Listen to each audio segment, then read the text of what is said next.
Okay, so welcome to this video, which is to do with BCNF normalisation.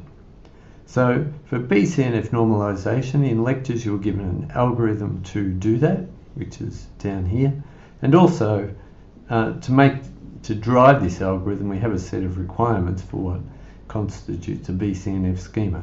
So a BCNF schema is one where all of the functional dependencies on that schema are either trivial, for example the left hand side is a superset of the right hand side. So remember, in this context x and y are always sets of attributes, not just single attributes. And the other possibility for a schema to be in BCNF is that all of the functional dependencies have a key on the left hand side.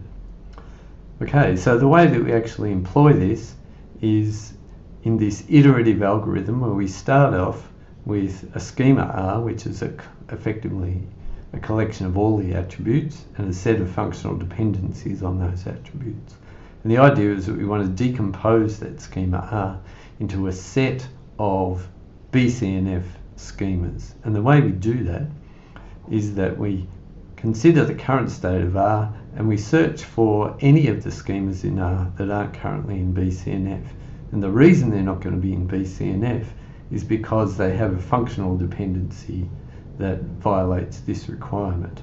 So we get that functional dependency and then we restructure our results set by doing the following. We remove the schema that wasn't in BCNF and then we create two new subschemas, if you like. One of them takes all of the attributes from the left hand side of the functional dependency and removes them from S. The other one takes all of the attributes in the functional dependency and puts them in a new schema. And remember that in this context, effectively a schema means a table. So we've removed a table from the original schema and we've added two new tables to replace it. Okay, so let's take a look at this example up here. You can ignore the stuff on the right hand side, that's just my editing palette, if you like. First thing to do, we need to know what's the key for this schema, given this set of functional dependencies. It's reasonably straightforward to work out that BH is a key, because if we consider attribute closure, we take BH, that gives us GE.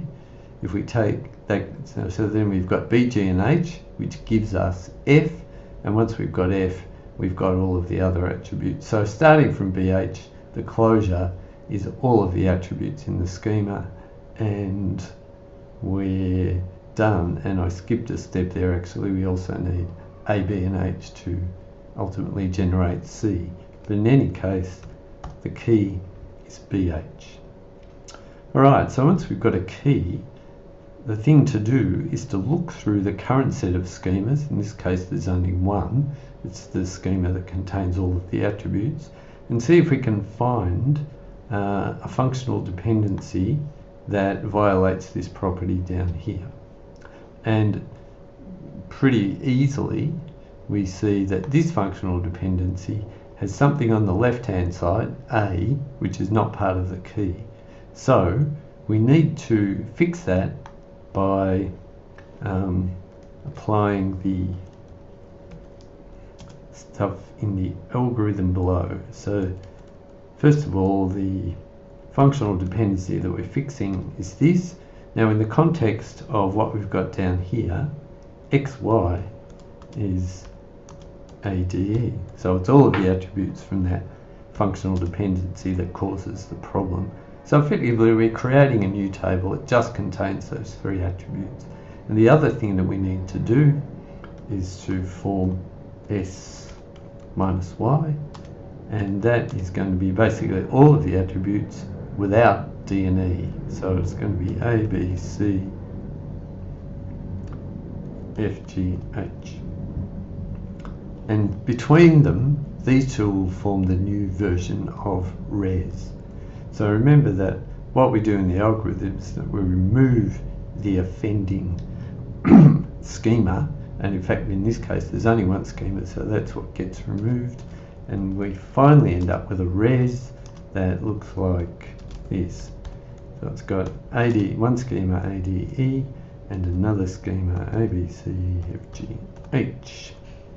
So notice that A is retained in both schemas, and the reason we need to do that is that eventually we may want to combine the information from these schemas to form the original schema, and we can only do that if we've got some linking information, which in the relational database context means we have foreign keys that allow us to do a join.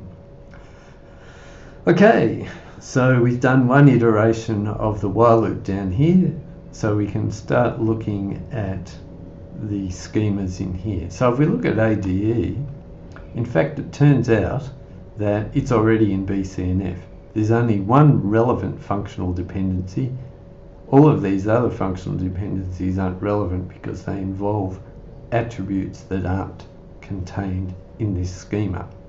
So the only functional dependency is that one. So clearly, because this functional dependency determines the key, then all of the functional dependencies must have the key on the left hand side, and so I can flag that in green to indicate that it's already in BCNF. So now we need to look at this schema. Alright, so let's denote that schema as R1. So we're going to effectively repeat the process that we had up above. So we've got ABC, oops, not D, F, G, H is our schema. What functional dependencies are relevant here? Now I might just go and grab all of the ones from up here, and we can start eliminating the ones that aren't relevant.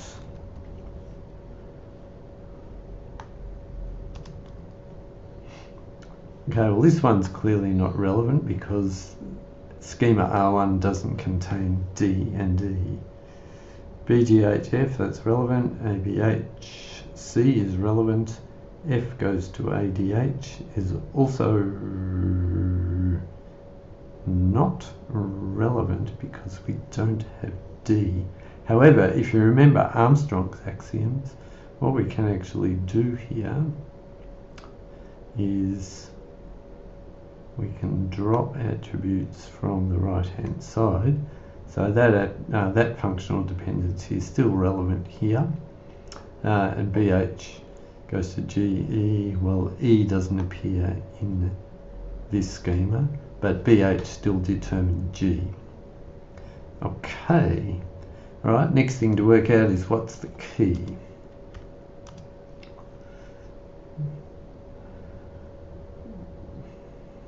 So if we look through this, we can see that once again it looks like BH might be the key. So once again, working through attribute closures, BH determines G, BG and H determines F, F determines AH, and at this point we've got A, B and H, so that determines C. So as before, but for a different reason, the key is BH. Okay, so the next thing to do is to look through these functional dependencies and see if we can find anything that violates the BCNF requirement. And pretty much straight away we see that F determining AH doesn't have a key on the left hand side. So that's the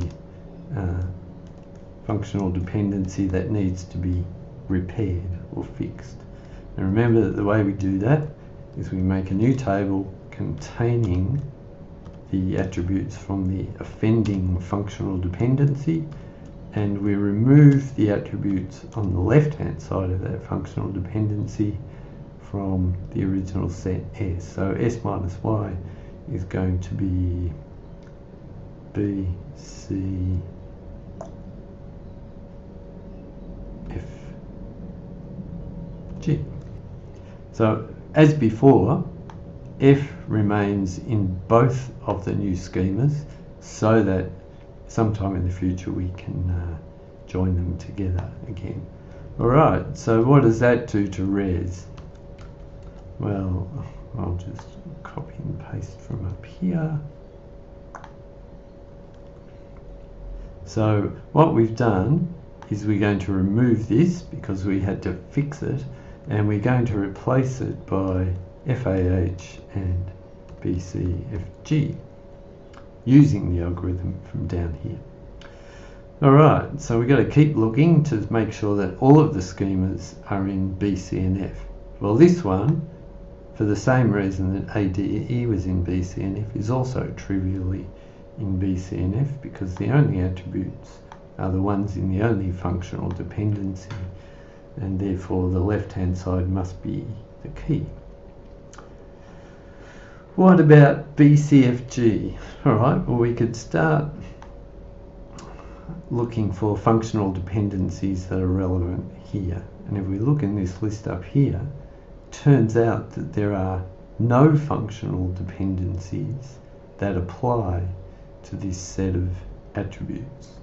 So obviously we don't have A and H here anymore.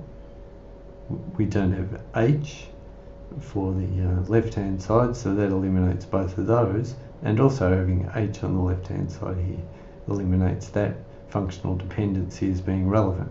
So now what we've got is the BCNF requirement is trivially met because all of the non-existent functional dependencies, there are no functional dependencies, and so the schema must be in BCNF.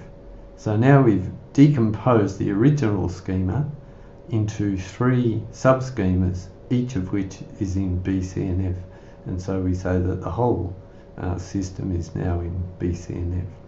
So there's a relatively simple application of the BCNF algorithm.